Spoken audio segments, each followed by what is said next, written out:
Module 8 assignment on social recommendations for AsianAvenue.com. This social networking site is targeted towards Asian Americans and was created in 1997.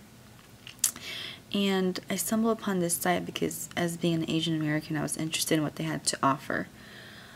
When I first looking at this site, I noticed that there is somewhat information that's scattered all over the place. And from our social media guidelines, one of our social media guidelines was to provide useful content that's engaging and relevant. So looking at this, it doesn't really tell me what type of content they're really looking for or what their main focus is. I just see all kinds of things. I see music, I see news, I see connect with members, which is kind of all over the place. And then looking into more of the social media guidelines, one of the most important things they mention is navigation. They have to be selective of what links are on the home page. And when I'm looking at this, I see there's tons of links everywhere. I can click on the tabs up here on the top. I can click on the links here on the side. And of course, I can click on the ones at the bottom also. So for here, when they're looking at links, when users are looking at links, I think that it should be more focused on what's really important and what, is really meant for users to know.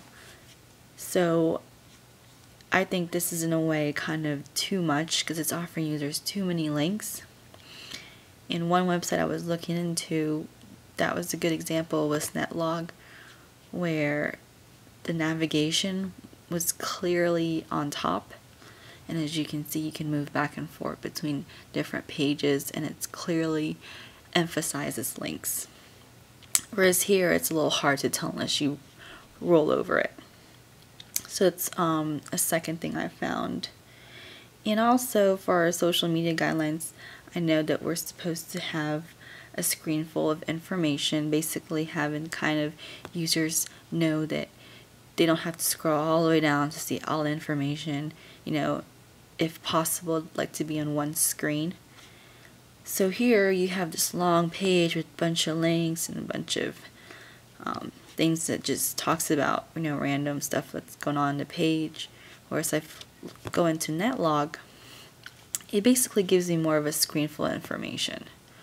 So I prefer this layout much better.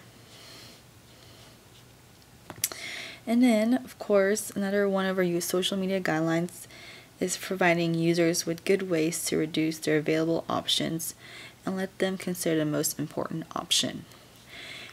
Unfortunately, on this website, since I mentioned before, there's a bunch of links and there's actually too many that users can get really confused and kind of don't even want to play around with it because they're going to be thinking, well, what link should I click first?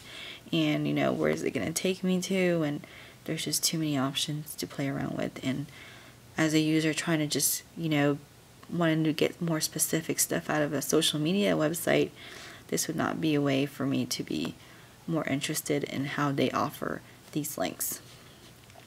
Whereas Netlog, like I mentioned before, there's minimal links, there is a navigation page, and it's not as all over the place as Asian Avenue. And another thing about social media guidelines that I would recommend for this site is that images should be vertically aligned, page elements vertically aligned or horizontally aligned. So in a way it does kind of use that, but I also noticed that the images that they use are exactly the type of images I would use for a website. I mean, you have one person here, and then you have another graphic image for music, and then you have, I guess what you have are users on this website, which I don't think I would use. If anything, I would probably create a logo, a bigger logo that fills up this white empty space right here, and make that kind of my focal point for a website. And then also, the last and not least, for another recommendation I would make for a social media guideline is that the fonts should be changed, because in order for fonts to be emphasized, it should only symbolize importance. Whereas here, you see all these fonts that are in different sizes. You know, some are bolded, some are not, and they don't really emphasize anything. They're just kind of more like a play on words, which can be kind of confusing to some users, because if a font is different, then they would think something is more important about that. So that's one thing. Whereas Netlog, I've seen that their fonts are pretty consistent. You know, they're not all over the place. It looks like they may be using the typical type of sans serif font, so I think that's more consistent. So definitely those are my recommendations for Asian Avenue, and not to have them copy Netlog, but also kind of copy the style and design to make their website more user friendly.